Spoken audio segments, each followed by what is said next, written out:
This week on Arizona Illustrated, a mother's story. I was taking about 30 milligram oxycodone a day.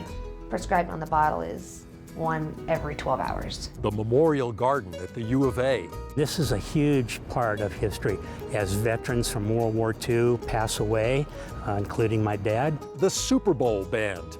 It was really kind of a surprise. We didn't really know that we were going to be playing in the Super Bowl. And Tucson Trains. There is no avoiding the train if you live in downtown Tucson.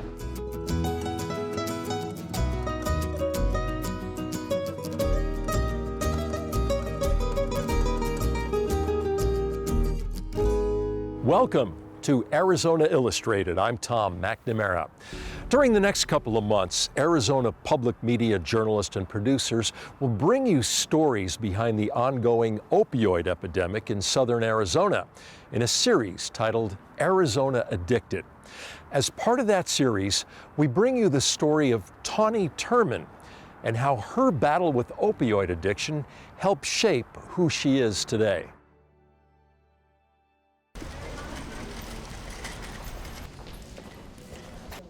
Thank you for saying that. Or did you want to take that so we could? I do remember the first time I ever did take an opioid. I was 19. I was having back pain and I was uncomfortable, and I took a Vicodin. It almost felt like the feeling I was searching for so long. I got the house clean, I was motivated, I was happy, using those medications to not only block out physical pain, but hey, check this out, they also block out my emotional pain too.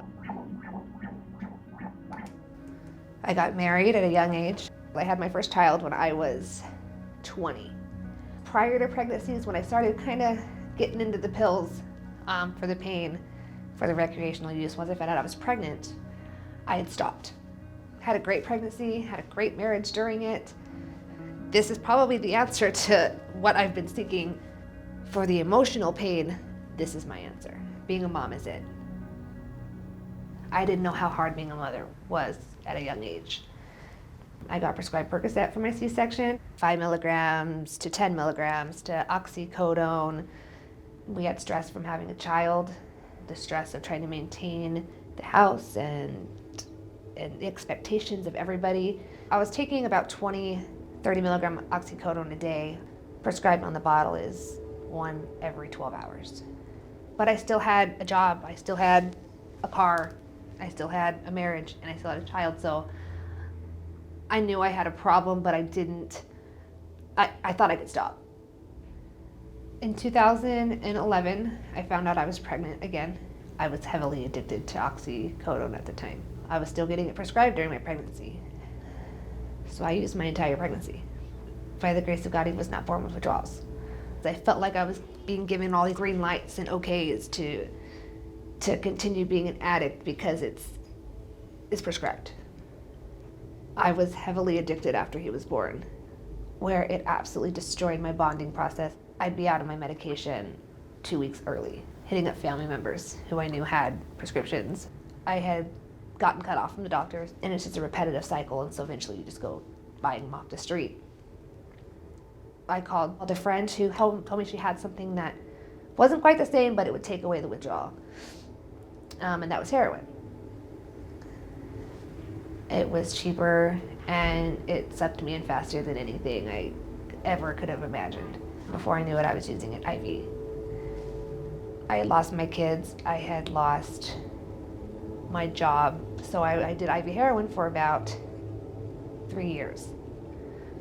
So this is all in a 5-year span, from prescriptions to homeless and shooting up heroin every day, 20 times a day. I was using meth as well. Because of that pain and that guilt and that hate of failing as a mom, it just increased my addiction more and more and more. At this time, I had overdosed behind a Subway restaurant at 4 o'clock in the morning. Barefoot, and I didn't know where I was, or who I was with, or why the cops were there. And I caught yet another charge. And when the cop arrested me, he looked at me and said, he was staring at death walking. He said, I see this every day, but I can see the pain in your eyes and the physical shape you're in. And I don't know how you're still alive, and I don't think you will be for much longer. I had lost my children. I had lost everything, and I had met somebody. That relationship ended up in an unplanned pregnancy. Terminating the pregnancy was brought up many times by many different people, and I shut it down. I don't know what happened. I don't know what clicked, but I called my mom one day, and I said, take me to an ER. I don't care where I need to go. I need to get help. I can't do this again. I won't do this again. So she took me to a hospital, and that hospital had just started a program the week prior for pregnant women who were trying to get off heroin. I was able to get off of the heroin with the medication, methadone. I had to change my whole environment, people, places, things, and it worked. I gave birth to my daughter, and I was able to keep her. She went through a little bit of withdrawal, but she was healthy and fine. Hey, it's my friends. Hooray. How would I explain my actions? How could you abandon your children? How could you use while you were pregnant? I don't have an answer. I don't have an answer. I was really sick. This is an illness. This is a serious illness. Prior to being an addict, I judged. How the hell could anybody do that to their children? How could somebody use while they're pregnant? Oh my God, just stop. Just stop. Why can't you just stop? It affects your brain chemistry.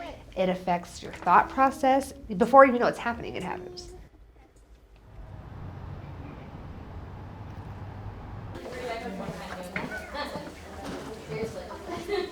I have 4 months as of today sober.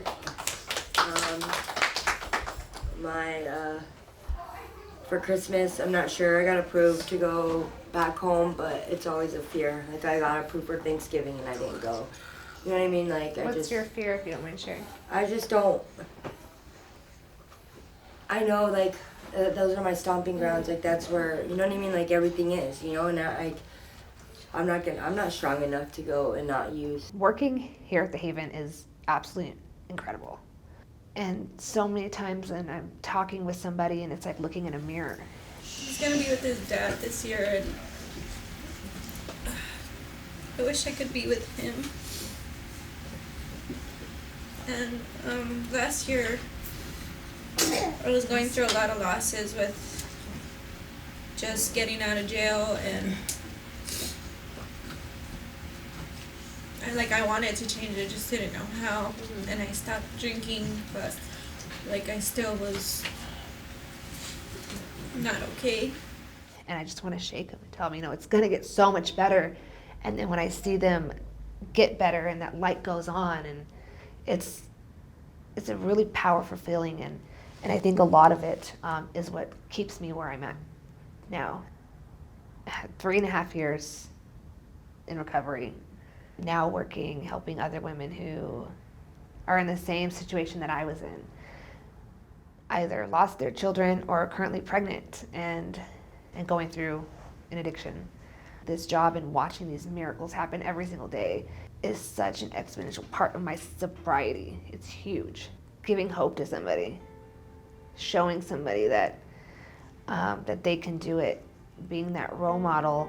The biggest compliment that I'll ever receive in my entire life is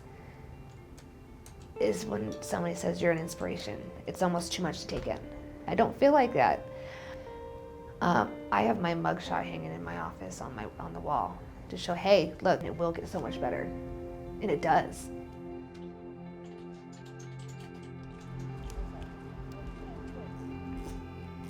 Now I'm currently expecting. 7 months pregnant with my 4th. You don't take anything for granted anymore because you know what it's like to lose it all. You know what it's like to be in misery. You know what it's like to have nobody. So when you gain all that back and you've worked so hard for it, you have such a bigger appreciation for it, and you learn to take nothing, even the smallest of things, for granted. Yay. Hooray.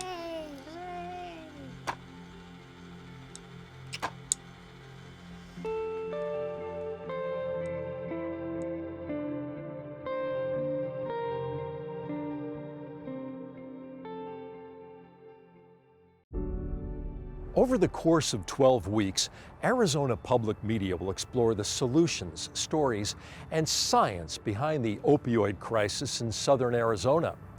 Arizona Addicted will be presented here on Arizona Illustrated and across all of AZPM.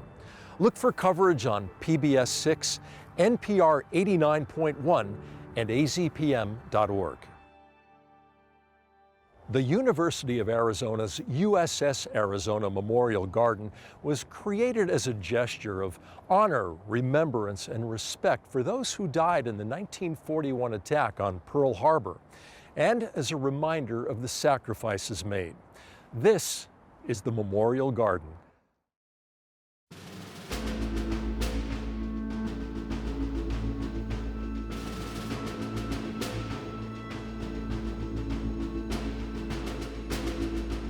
This is the USS Arizona Memorial. It was installed in 2016 as a way of honoring our heritage and our connection to the USS Arizona. Initially, the garden around the USS Arizona was planted with flowering annuals, which are kind of a traditional way to honor at a memorial. But given our location in the middle of the mall on the U of A campus, I felt like there was an opportunity to do something really special and something that would be innovative and creative and draw attention to something that is a really important part of our history. And secondly, I felt like it was also an opportunity to promote sustainable practices. One of the goals that we had in customizing this memorial was to recognize that the actual USS Arizona was consciously left below water out of respect for those people who lost their lives there. And so in developing this garden with common materials that replicate the idea or the illusion of a coral reef is a way of creating a much more custom tribute for this particular memorial.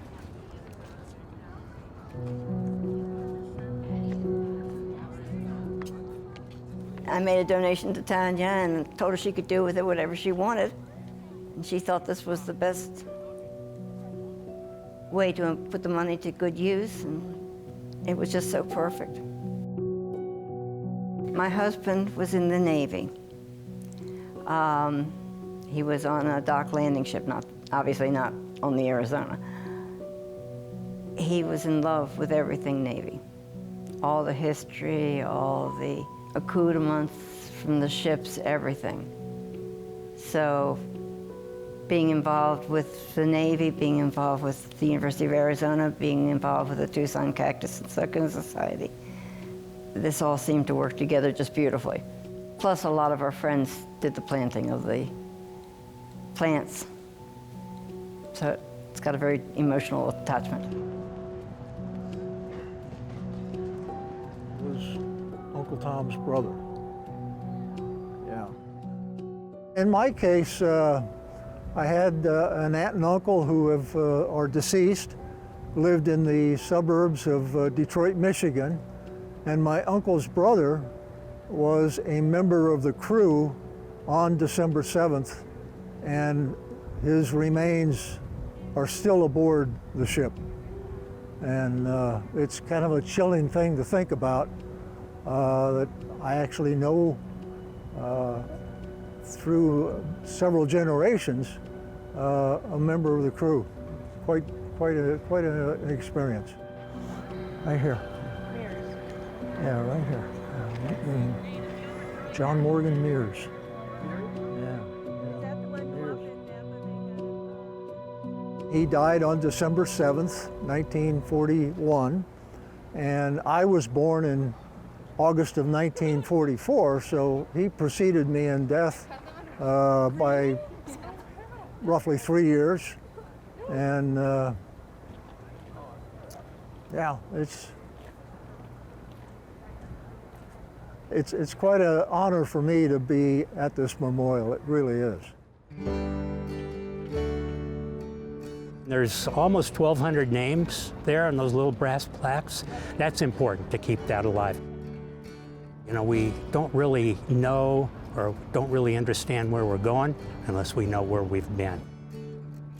And this is a huge part of history that as veterans from World War II pass away, including my dad, this history is, you know, more remote, gets more remote every year. And I think keeping that alive by bringing people through here and showing them the outline of the hull of the Arizona here on this East Mall, that's really important to me. Kevin was very unique. He was more on the shy side until he got into academic areas that he was very used to and very knowledgeable in. Anything that's alive, we loved. And it didn't matter what country, didn't matter what nationality anybody was, what type of weird plants, the weirder the better. And he was happy.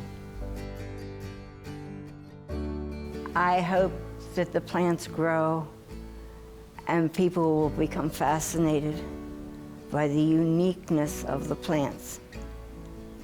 And that maybe little by little they'll begin to understand that people can be as unique as the plants and be absolutely wonderful.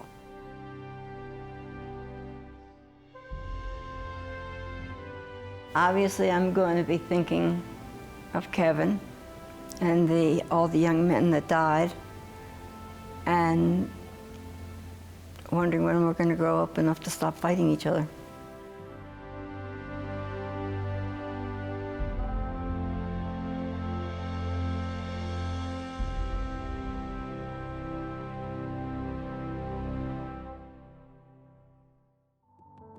Trains have been a part of Tucson's history since 1880, and they're a part of everyday life for people who live and work in downtown Tucson, including Dirk Arnold, who's always looking for what's coming down the tracks. Okay, what do we do now? Just do my thing.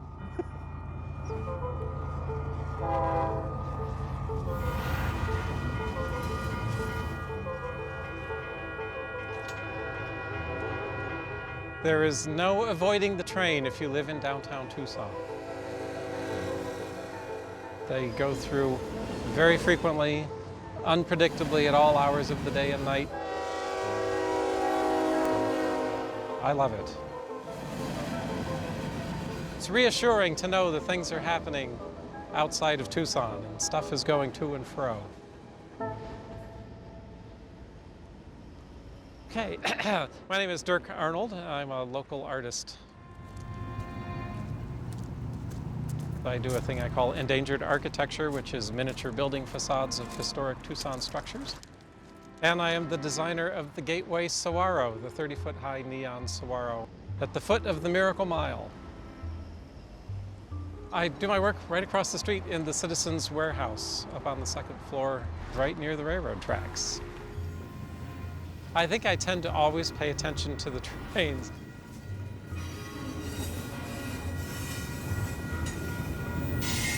When I was a kid, I always used to love to wave to the conductor or the engineer, and hopefully he'll wave back at you, and it's like, hi, but I'm too old for that now. When I'm working in my studio, once in a while you hear a horn that just doesn't sound quite like the usual horn, and that one will usually get me to go look and see what's coming down the road. It's always kind of interesting to sort of imagine what's going by as it cruises along. And it's part of the Old West, and what little bit of the Old West we sort of still cling to here, that's part of it. The train came through Tucson, I believe, in 1880, and it certainly made its mark on the architecture of this part of Tucson. Because it cuts diagonally right through downtown, there's been really no good way to avoid it. For a lot of people, it's in their way as they're trying to get down the road, and they're going to be held up for a minute and a half while this train goes by, and it's a menace.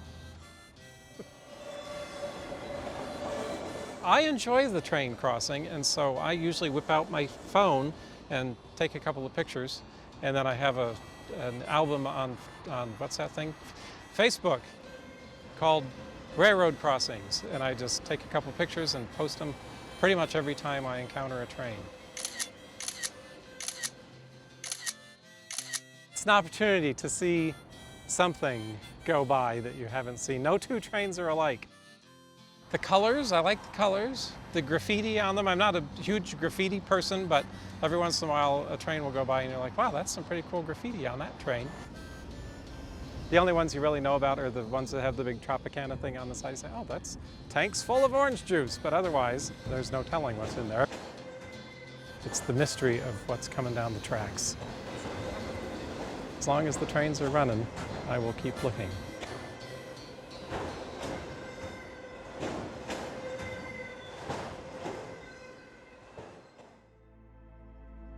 Did you know that the University of Arizona Marching Band played the halftime show at the first Super Bowl?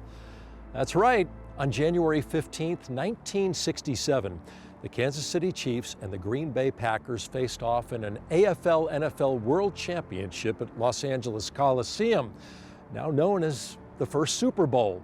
And that U of A marching band was known as the best in the West.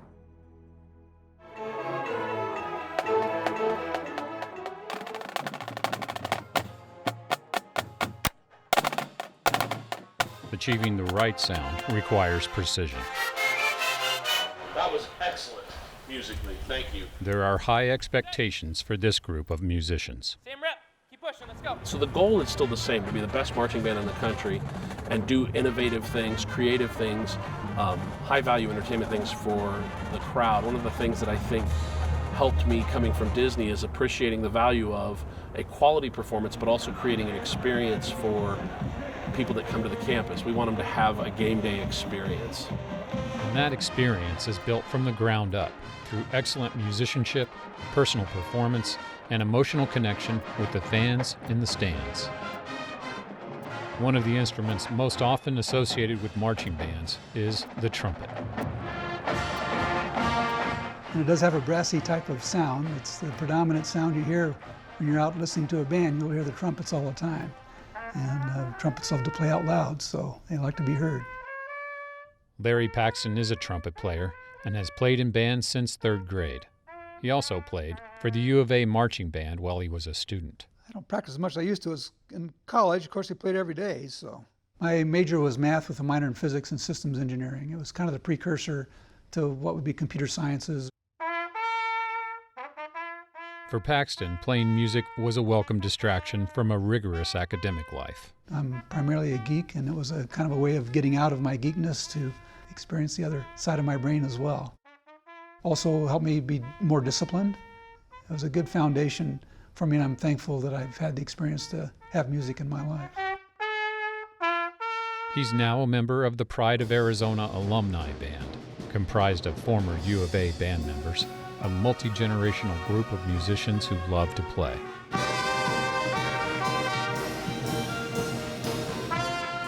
They're here on campus, also practicing for tonight's game. 1, 2. Another member of the band, Ray Martinez. He was a music education major and plays the D-flat piccolo. It's a little shorter, a little sharper, brighter sound. You could just really hear that thing. I love music, yeah. We're going to be playing music for the tailgaters and then follow the Pride into the stadium afterwards and then play some rah-rah music. Now known as the Pride of Arizona, back then they had a different nickname. Then it was known as the best band in the West under Jack Lee. Best in the West, that was our big saying, yes, best in the West.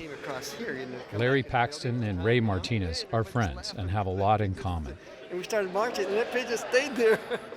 Both are musicians, about the same age, and in 1967, both were sophomores when they found out they'd be playing in the first Super Bowl. Found out about it through our band director, Jack Lee. He was considered one of the great innovators of marching bands. It was really kind of a surprise. We didn't really know that we were going to be playing in the Super Bowl. We enjoyed the University of Arizona football games, and we know what football was, but it's still hard to relate to what a professional football championship was all about, how important it really was. So there was a lot of pressure, but on the other hand, it's just another day at the park. And you've done it 1,000 times in rehearsals, and you just got to go out there and do it right. On January 15th, 1967, when the Green Bay Packers and the Kansas City Chiefs faced off in the AFL-NFL championship game, now known as the first Super Bowl. The game was played at the Los Angeles Memorial Coliseum. At that time, considered one of the 3 top bands in the United States. We were the closest ones to Los Angeles, which is where it was held, and so it made kind of economic sense. Because we were in Greyhound buses, and so we didn't have a whole lot of room. We had our instruments and ourselves, and so he said, pack light, change of underwear, bring your toothbrush. When we got there, we practiced at a couple of different high school stadiums where we practiced a halftime show. We never knew quite what was going to happen, but we knew we were going to find some way to have a good time and play hard and do our best. One day at rehearsal, another band showed up. It was the Grambling Band. They really just did the pregame show with us. And so we looked forward to meeting with the Grambling people. We admired them because they had a neat drum section, you know. Oh God, was that unbelievable. I think I remember every moment. It's just walking into Coliseum there, you walk through a tunnel and then you go onto that field. The amount of people that were there was just amazing, you know, just amazing. And the excitement was there.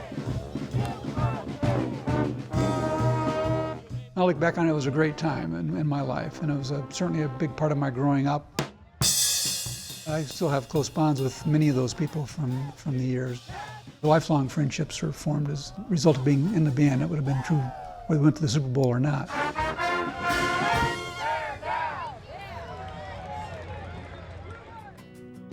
Thank you for joining us here on Arizona Illustrated. I'm Tom McNamara. See you next week.